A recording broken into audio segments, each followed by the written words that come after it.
Hey out there, everybody.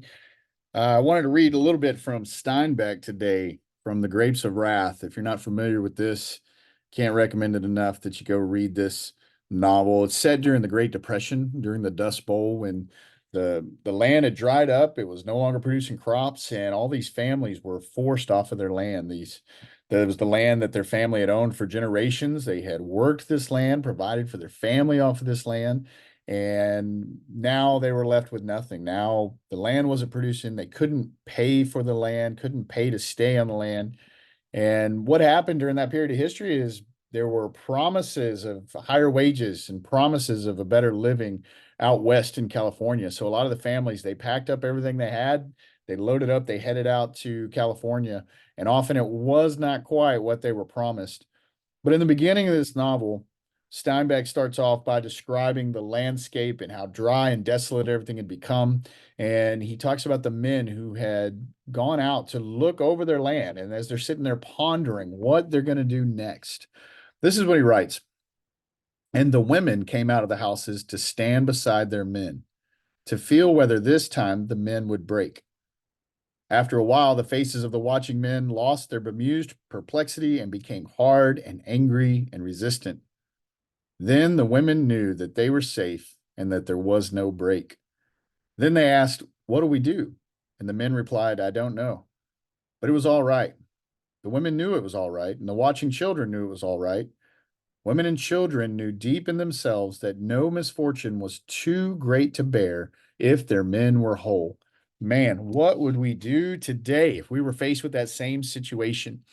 It's important for us to remember that that is part of the role that men have been called to play in this life is to be strong, to bear through the hard times, to be there and be a support, to be a rock for those who depend on us. We have many functions, many roles as men. We are to be providers, we are to be protectors, but at the same time, we are to be strong. That's one of the things we're called to do. And during that time, that's what the men did.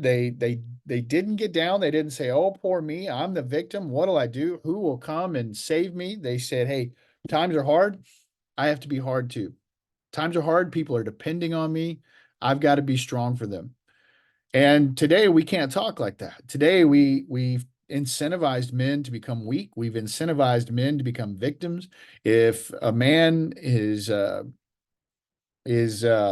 portraying strength, if a man is strong, if a man values strength, we label it stuff like um, what do they call it? They label it not macho, like not like you're trying to be a macho man.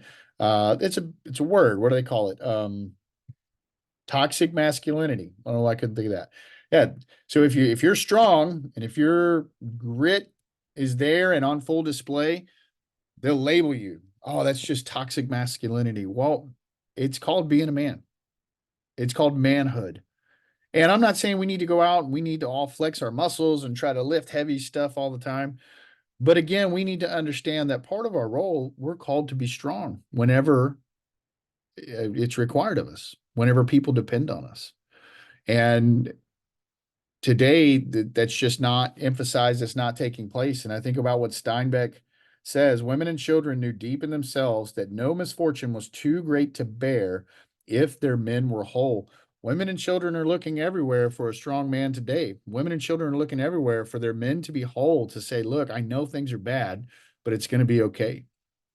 For men to lead their families to know God and to love God, men to lead their families in discipleship and in worship, men to lead their families through financial decisions, men to basically just be mature and be a man.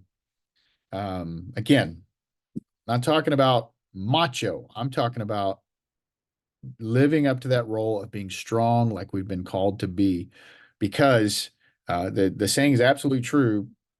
Easy times, what is it? Soft times create soft men. Soft men create hard times. Hard times create hard men. I don't know. I probably butchered that whole thing. The point is, we got it really, really good right now. And so there's no incentive for men to be strong, men to be resilient, and that's not going to last. There are going to be hard times. There are going to be times when we will need once again a generation of men who are resilient, who have grit, and who are willing to step into that role for those who are weaker, for those who look up to us. And when that comes, I hope we are prepared.